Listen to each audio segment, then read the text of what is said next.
What happens when clowns, symbols of innocent joy, become the harbingers of your darkest nightmares? Let's find out. Story 1. The Clown Costume.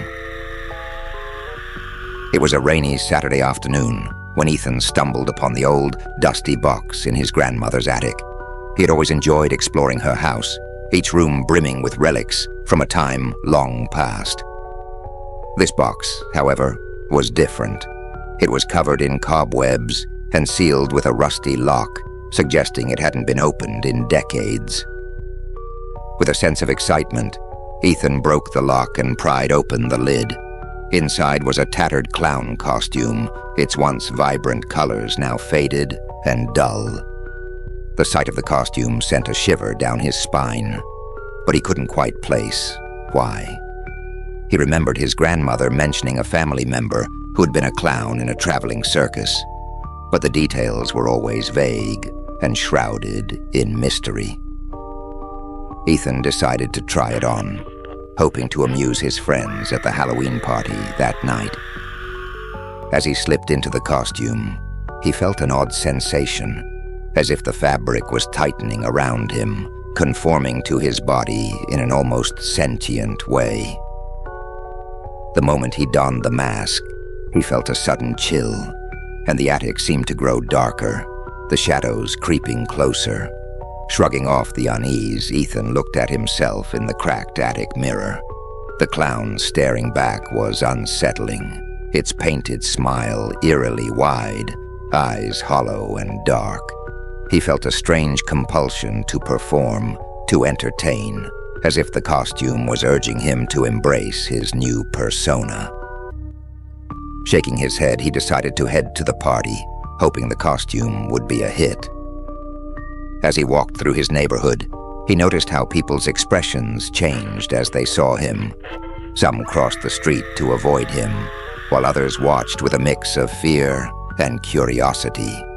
The feeling of unease grew stronger, but he dismissed it, attributing it to the creepiness of the costume. At the party, his friends initially laughed and complimented his outfit, but as the night went on, Ethan felt increasingly disconnected. It was as if the costume was absorbing his energy, feeding off his very essence. He found himself drawn to the shadows, his movements becoming more erratic and unpredictable. Then, the whispers began. At first, they were faint, almost indistinguishable from the background noise of the party. But soon, they grew louder, more insistent, and Ethan realized they were coming from within his own mind. They urged him to perform, to entertain, but the underlying tone was sinister, filled with malice. He tried to resist, but the whispers became screams, drowning out his thoughts. His vision blurred, and he felt a strange hunger growing within him, a need to see fear in the eyes of those around him. His friends started noticing the change, their laughter turning to nervous glances and whispered concerns. He tried to resist, but the whispers became screams, drowning out his thoughts. His vision blurred, and he felt a strange hunger growing within him, a need to see fear in the eyes of those around him. His friends started noticing the change, their laughter turning to nervous glances and whispered concerns. Ethan's best friend, Mark, approached him, concern etched on his face. "Ethan, are you okay?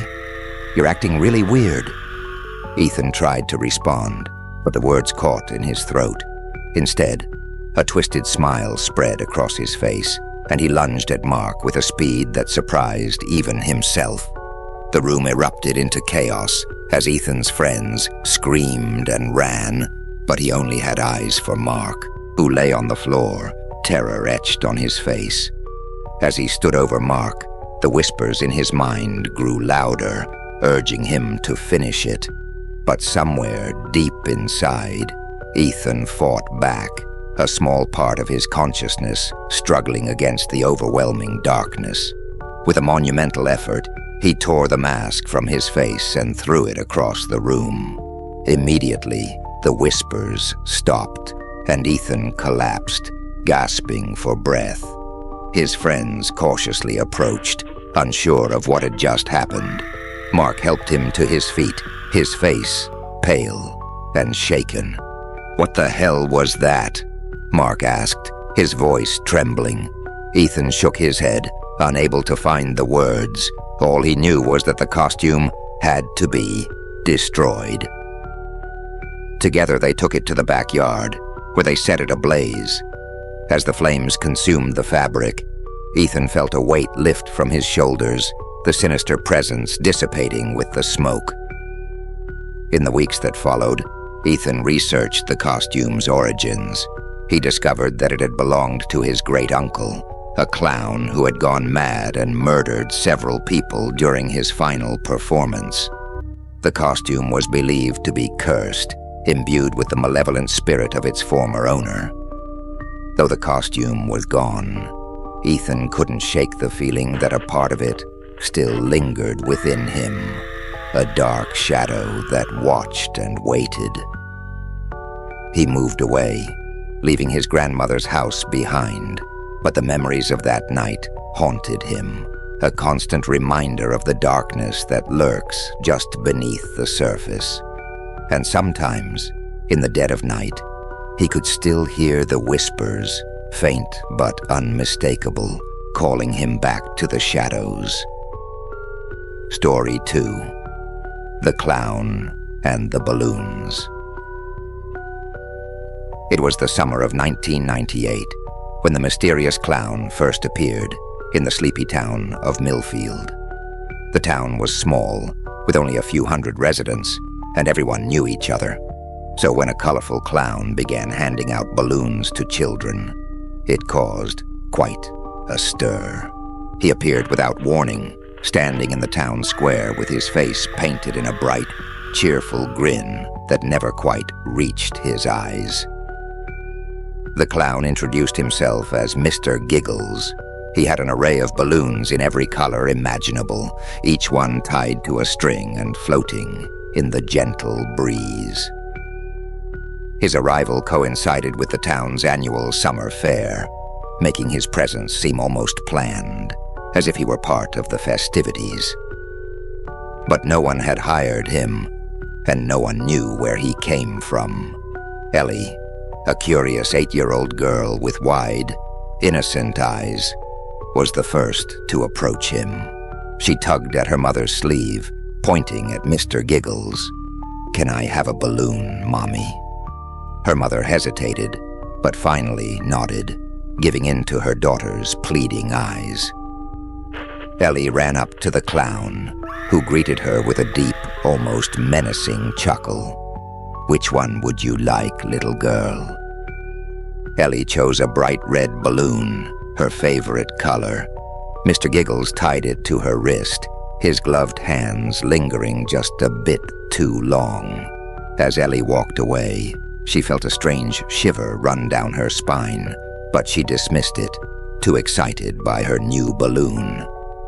That night, as Ellie slept, she dreamed of dark, twisted forests and shadowy figures chasing her through the trees. She woke up screaming, her parents rushing to her side.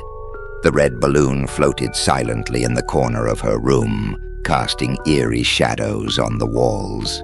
The next day, more children received balloons from Mr. Giggles.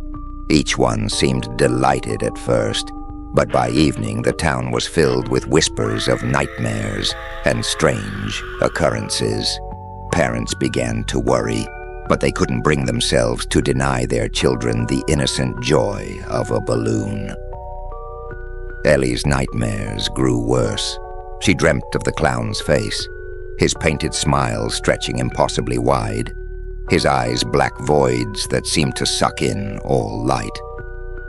She woke up with scratches on her arms and legs, as if she had been running through brambles. Her parents were at a loss, unable to explain the strange happenings. By the third day, the town was in a state of panic. The balloons once bright and cheerful, seemed to take on a darker hue. They no longer floated lightly, but hung in the air with a sinister weight. The children became withdrawn, their eyes hollow and distant. Ellie's mother decided enough was enough. She marched up to Mr. Giggles, who was still standing in the town square, handing out his cursed balloons. "What have you done to my daughter?" she demanded, her voice trembling with fear and anger. Mr. Giggles tilted his head, his painted smile never wavering. "I'm just spreading joy, ma'am. Children love balloons, don't they?" But there was no joy in his eyes, only an abyss of darkness. Desperate, Ellie's mother grabbed the red balloon and tried to pop it. As soon as she did, a thick, black smoke poured out, filling the air with the stench of decay. She stumbled back, coughing, as the smoke formed into a monstrous figure, eyes glowing with malevolence. The creature lunged at Ellie's mother, but she managed to duck and run, grabbing Ellie and pulling her away from the square. They ran home, locking the doors and closing all the windows, but the sense of dread remained, like a dark cloud hanging over their house. That night, Ellie's dreams were worse than ever. She saw the monster from the balloon, now fully formed, lurking in the shadows of her room. It whispered her name, beckoning her closer. She fought to wake up, but felt an invisible force holding her down. When she finally awoke, drenched in sweat, the red balloon was gone. In its place was a small, crumpled note. With shaking hands, she unfolded it. The note read, "We are always with you." Terrified, Ellie and her parents packed their bags and left Millfield, hoping to escape the nightmare. But no matter where they went, the sense of being watched never left them. At night, Ellie could still hear the whispers, feel the presence of the creature born from the balloon. Years later, Ellie, now grown, returned to Millfield, determined to face her fears. The town was almost deserted, the buildings crumbling and overgrown with weeds. In the center of the town square stood a single, tattered balloon, its color long faded. As she approached, the balloon burst, releasing a plume of black smoke. The whispers returned, louder than ever, and Ellie realized the truth. The horror had never been in the balloons, but within herself. The creature had latched onto her soul, feeding off her fear and growing stronger with each passing year. Ellie fell to her knees, the realization too much to bear. The last thing she heard was the deep, echoing laugh of Mr. Giggles as the darkness finally consumed her. Story 3. The Clown in the Background. Jessica sat on her couch, flipping through the old family photo album she had found in her mother's attic. She was visiting her childhood home for the first time in years, hoping to rekindle some fond memories. The house was eerily quiet, the only sound the creaking of floorboards as she moved from room to room. She paused on a photo of her 5th birthday, her younger self beaming with joy as she held a pink cake. But something was off. Jessica squinted at the background of the photo, her heart skipping a beat. There, just behind the group of laughing children, was a clown. Its painted face grinned widely, eyes staring directly at the camera. Jessica didn't remember a clown at her birthday party. She brushed it off as a coincidence, perhaps a distant neighbor in costume. Days passed and Jessica couldn't shake the feeling of unease. The house, once a place of comfort, now felt suffocating.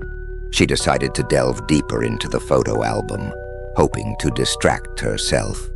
As she turned the pages, she noticed the clown again.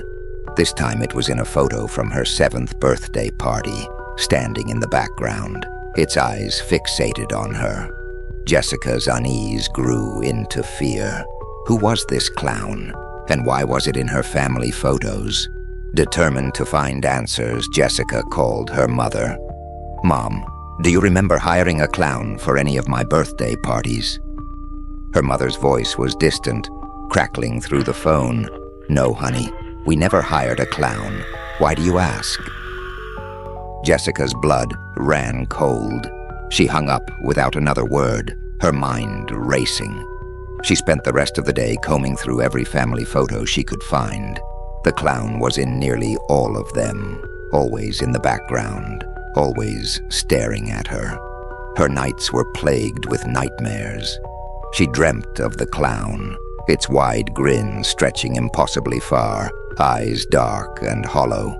It whispered her name, its voice a raspy hiss. She woke up drenched in sweat. The image of the clown's face burned into her mind. Each morning, she found new photos in the album, ones she was sure hadn't been there the day before. In each one, the clown was closer, its expression more menacing. Jessica decided to investigate further. She scoured local libraries and online forums for any mention of a mysterious clown.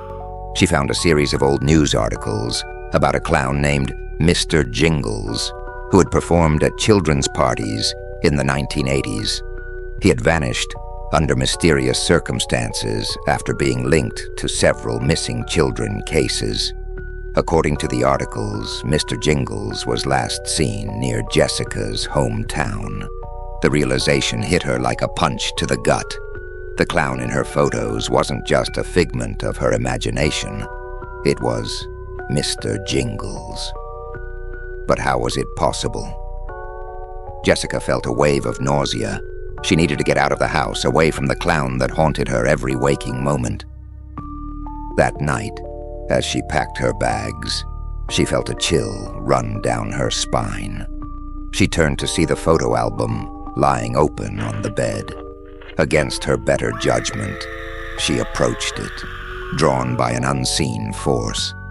The latest photo sent her into a spiral of panic. It was a picture of her in the present, taken from behind. She was in her bedroom, the very room she stood in now, and there, looming over her in the background, was Mr. Jingles, his painted smile wider than ever.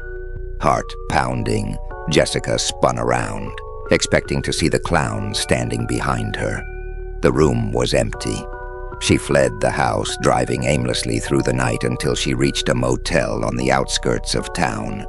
She checked in, barricading the door with furniture before collapsing onto the bed, exhaustion overtaking her fear.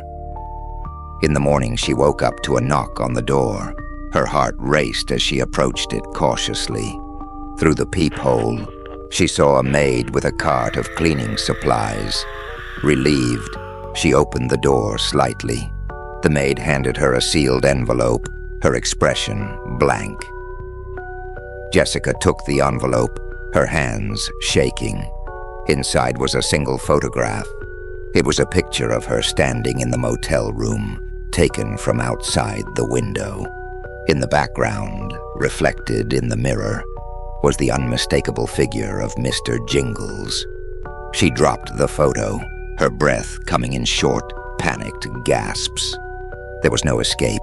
The clown was always there, watching, waiting, and as she stood frozen in terror, she heard a soft, raspy whisper, "Jessica." The world around her seemed to blur, her vision narrowing to a pinpoint as the room darkened. Mr. Jingles stepped out of the shadows, his painted grin now a gaping maw of darkness. And then there was only silence.